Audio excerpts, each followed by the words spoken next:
મુદ્રાઓ લઈ લે. પહેલી મુદ્રા કઈ સોમવારની? બંને હાથની બધી આંગળીઓ ટચ, સાથીનો જે ખૂણો પડે તે અંગૂઠા તે ઝૂકવાનું. આ કઈ મુદ્રા છે? નમસ્કાર. કઈ મુદ્રા છે? ભારતીય સભ્યતા માટે અથવા તો આપણે એકાબીજા મળીએ એટલે શું કરીએ? નમસ્કાર અથવા તો રામ રામ. કેમ છો? કોરોના આવ્યું ત્યારે હાથ નતા મિલાવતા ત્યારે શું કરતા હતા?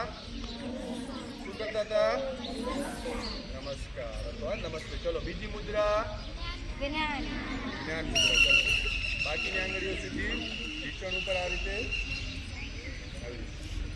નમસ્કાર મુદ્રા.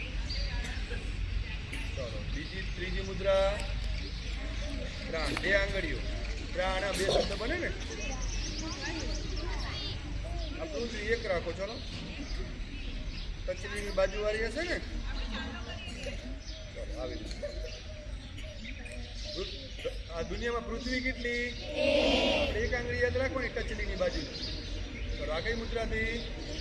ચલો પ્રાણ બે, વચ્ચેની રીવી બે. વિતરાગ લઈ લે. આ કઈ મુદ્રાથી? પ્રાણ. બે શબ્દો યાદ રાખો.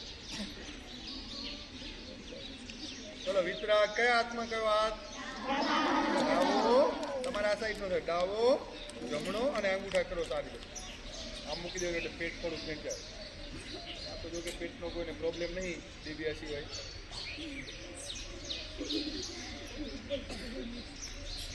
આ કઈ મુદ્રા છે?